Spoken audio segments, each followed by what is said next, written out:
Video हम लोग बात करने वाले हैं डायरेक्ट रिस्पॉन्स मार्केटिंग या फिर मेटा एड के कुछ बेसिक कॉन्सेप्ट जो आपको एंड्रोमेडा के अंदर काफ़ी हेल्प करेंगे स्केल करने में, राइट। तो पहले हम बात करते हैं कि डायरेक्ट रिस्पॉन्स मार्केटिंग क्या होता है। डायरेक्ट रिस्पॉन्स मार्केटिंग क्या हुआ कि यूज़र अगर मेटा जो इंस्टाग्राम पे आ रहा है तो वो किसी इंटेंट के साथ नहीं आ रहा है। When they saw your add, उनको अच्छा लगा या आपने उनकी प्रॉब्लम सॉल्व करी या उनको बेनिफिट दिखाया, and then they go to your website. वहीं पे कस्टमर जर्नी का कॉन्सेप्ट आता है। देखो, यूज़र जो है वो एक ऐड देख के कभी नहीं खरीदेगा। They are multiple touch points, okay. तो मल्टीपल टच पॉइंट, जैसे इसने पहला ऐड देखा तो उसे इंटरेस्ट आया, दूसरा ऐड देखा तो उसे हाँ भाई जेन्युइन लगा, तीसरा ऐड देखा तो उसे ज़्यादा, जब उसे ट्रस्ट आ चुका तो उसने आपकी वेबसाइट पर गया और उससे बाय कर लिया, और जो सेल्स क्रेडिट होगी वो तीसरे ऐड पे होगी। बट इसका मतलब ये नहीं है कि पहले और दूसरे ऐड ने कुछ कंट्रीब्यूट ही नहीं किया था। इस कॉन्सेप्ट को भी हम डीप में समझेंगे। सब लोग कह रहे हैं एंड्रोमेटा के पास ज़्यादा एड्स बनाओ, वो गलत है भाई। सब लोग कहते रहे ज़्यादा एड्स बनाओ, बट कैसे एड्स बनाओ वो भी मैं आपको बताता हूँ। ज़्यादा एड्स बनाने नहीं, ज़्यादा एड्स के कॉन्सेप्ट्स बनाने हैं हमें। क्यों? क्योंकि मैं आपको एक चीज़ बताता हूँ। टैम, अगर टैम के बारे में जानते हो, total addressable market, right. For example ये मेरा प्रोडक्ट है, मेरे को इसको बेचना है।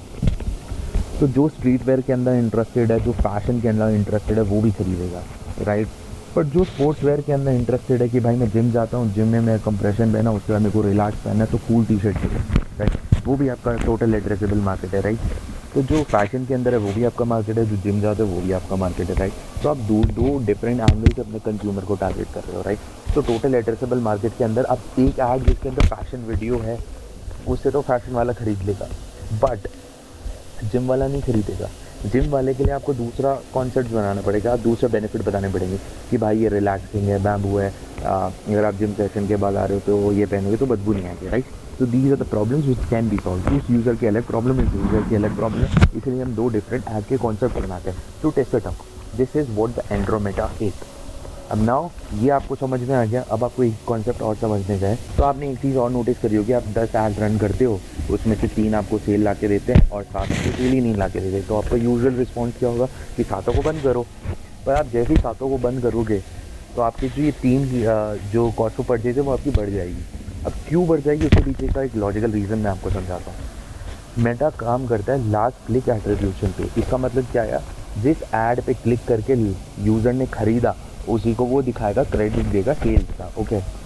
बट इसका मतलब ये नहीं कि और जो ऐड है उन्होंने कुछ काम ही नहीं किया। फ्रेंड की बात करते हैं तो 2015-16 में यूज़र को 7 टच पॉइंट चाहिए थे to make a purchase. In 2026 it's almost around 23 touch points, okay. तो यूज़र आपका प्रोडक्ट तब खरीदता है जब वो 23 बार आपकी ऐड देख लेता है या फिर आपको देख लेता है। आपको देखने का क्या मतलब हो, यहाँ पे ऑर्गेनिक कंटेंट का भी काफ़ी काम आ गया। अब आई टेल यू, हम ऐड के बारे में बात करें तो मुझसे बारे में बात करें। 23 मतलब आपका पहला ऐड दिखा, उसको आप टिके, दूसरा ऐड दिखा, उसको इंटरेस्ट आया, तीसरा ऐड दिखा, वो अपनी वेबसाइट पे गया, ऐड दिखा, उस ऐड पे वर्ड करा, उसको 5वां ऐड दिखा, ट्रस्ट आया, उसको खरीद लिया। यहाँ पे ऐसे करके टच पॉइंट्स होते हैं, इसे आपका कैट बढ़ता है, दैट इज़ वाई। तो इसका मतलब ये नहीं है 5-6 ऐड से अगर परचेज आई तो उसने सारा काम करा। These ads are working as a touch points, okay. तो दैट इज़ द रीज़न। खाली आपको विनिंग ऐड जो सेल्स आके देना उसी को नहीं रन करना है। बट अब यहाँ क्वेश्चन आता है कि किल कब करना, तो आपको आपका टारगेट CPR डिफाइन करना है। क्योंकि अब 1000 रुपये का प्रोडक्ट है, आपका कॉस्ट आ रहा है 200 रुपये, शिपिंग आ रही है 100 रुपये, तो 300 तो आपका फिक्स कॉस्ट है। अब आपके पास रूम कितना है, आपके पास है 700 रुपीज़ का रूम, राइट।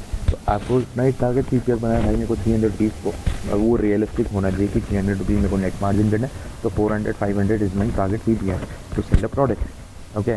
तो दैट इज़ हाउ आप देखोगे। अब 10 ऐड रन कर रहे हैं कि आपको एवरेज आउट देखना है कि भाई कौन सा ऐड जो है वो आपका एवरेज ख़राब कर रहा है, उसको बंद करके आपको उसके रिप्लेसमेंट में एक नया ऐड डालना है, okay. That is how you maintain your average. तो Meta ad is all about maintaining the average. आप माइक्रो मैनेज करोगे एंड्रोमेटा के अंदर, आप खुद परेशान होंगे, रिजल्ट भी नहीं आएंगे। तो आपको average business point of view से आपको हर सारी चीज़ें देखनी पड़ेगी, okay. And thank you so much. This was the all concept. I am making this video, long video after very long time. अगर आपको अच्छी लग रही है, कॉन्सेप्ट समझ में आ रहा है तो सब्सक्राइब करो इस चैनल को।